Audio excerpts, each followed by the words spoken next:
Sometimes it's overwhelming, but I know you're not supposed to question God.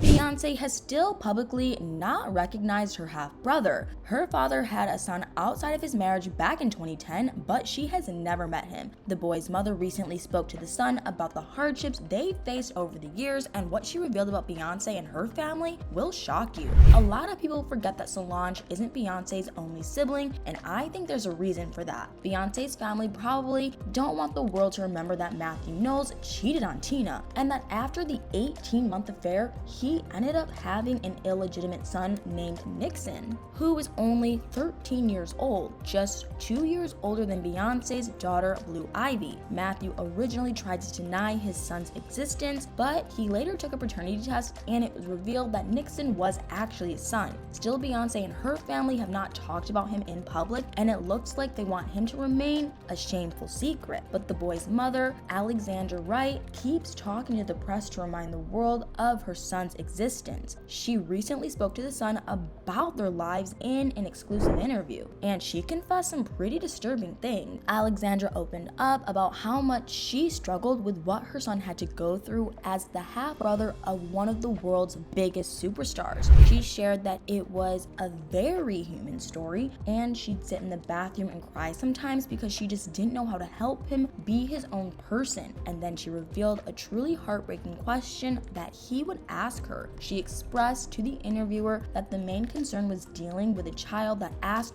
"Why doesn't that person love me?" And to be fair, it's a pretty valid question. Imagine if half of your family appeared to want nothing to do with you and didn't even acknowledge your existence. Alexandra confirmed that there had been zero contact with anyone from the Knowles family and that the pain still needed to heal. Nixon is in an especially difficult position because even though Beyonce's family don't appear to recognize him as being a relative, the rest of the world does, which apparently makes him a target at school. His mom revealed that people would straight up ask him at school if he was Beyonce's brother, or quote unquote so-and-so stepkid. She went on to say that other kids would basically question him about any news stories that they could find about him on Google, and that even grown-ups would take pictures of him. It honestly sounds so terrible. He's being treated like he's part of a circus or something. Alexandra added that Nixon never had the luxury of being a normal kid, that being related to someone famous smothers kids like him and they lose their identity. Alexandra said that it was hard for him to comprehend and that he was a quiet kid and very reserved. His mom would try to console him by telling him that fame did not equal happiness, so he should never covet what someone else has. However, she confessed that it wasn't always easy to do, admitting that it was hard to see people living as billionaires. She said that she wondered what her son thought when he'd see her working 16 hours a day trying to pay the bills. Meanwhile, Beyonce and Jay-Z just bought the most expensive home in California for $200 million,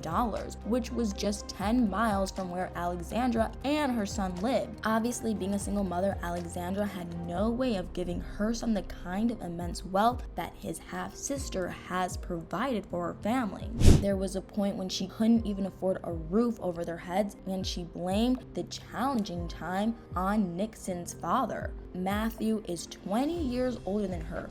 When they met in 2007, Alexandra was working in PR for Microsoft, but she actually used to be an actress and had even made an appearance on the hit 2000s TV show Scrubs. She revealed that Mathew was in Seattle trying to do an overall entertainment deal for his daughter. She said that she'd been summoned to that meeting because there were no other people of color in it. Once they met, Mathew apparently insisted that she worked on his account and started requesting that she take part in all the meetings. Alexandra told The Sun that it became clear that Mathew really liked her and that he began to pursue her intensely. She confessed that he had a lot of bravado and was very persistent. He reportedly told her that he was going to stay in Seattle until she agreed to have a drink with him, and he stayed for 2 or 3 weeks until she finally gave in to his advances. According to Alexandra, she didn't feel guilty about the fact that he was a married man though. She explained that she was not conflicted about the situation because his marriage wasn't a functioning marriage. She then went on to reveal that it was a complex situation and the family structure had been fractured for a long time. Alexandra did think that the pair were in love at the time, but looking back at their relationship, she realized that they were both workaholics and that they became codependent. Since their relationship lasted almost 2 years, they became pretty serious in that time. So serious that when Alexandra got pregnant in 2009, they apparently rented 2 beach houses in San Diego and got all their friends down to celebrate. Beyonce's father allegedly wanted to name his son David, and the duo even made some long-term plans for their lives as a family. And none of those would end up happening because Nixon's parents returned from San Diego to find that Mathew was in some serious trouble. You may remember how Beyonce parted ways with her father professionally back in 2011. Although she never gave an official reason why she let him go, it didn't take long for the media to expose the dark truth. TMZ released papers that indicated that Mathew had been stealing from Beyonce. According to certain documents, Beyonce's legal team conducted an audit and found that millions of dollars had disappeared from the revenue of her I Am World Tour. Mathew, who was already making a big cut as his daughter's manager, claimed that he had nothing to do with the missing money. But an article in the Rolling Stone said that an investigation that was carried out proved otherwise. According to Alexandra, it was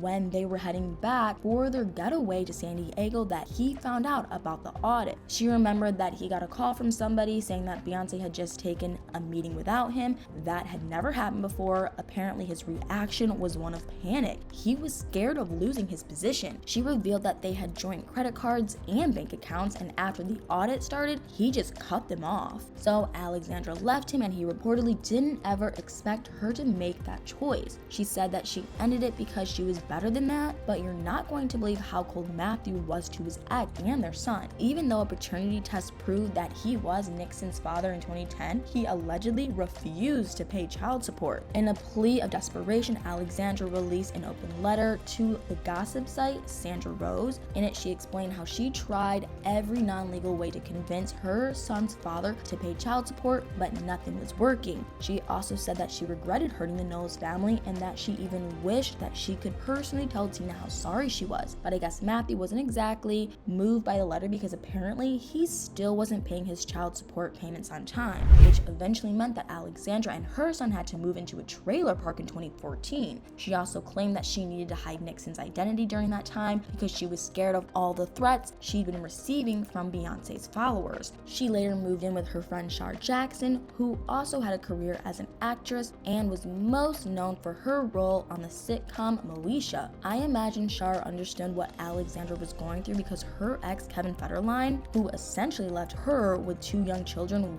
once he began dating Britney Spears. Eventually, Alexandra got back on her feet and she was able to afford a place of her own to raise Nixon in. Of course, she couldn't buy him the kinds of toys that Beyonce was buying for her kids. The New York Post reported that for her first birthday, Blue Ivy got a $64,000 diamond-encrusted Barbie from her parents. The most expensive gift Nixon ever got was a $300 Nintendo Switch game system. Alexandra told The Sun that she thought that Beyonce was a lovely person and added that she didn't want anything from her family. She just wanted her son to be free and have a happy life. But anyway, what do you guys think about all this? Do you feel bad for Nixon growing up in the shadow of his superstar half-sister? Do you think that Beyonce and her relatives will ever accept him as part of the family? Let me know in the comments below.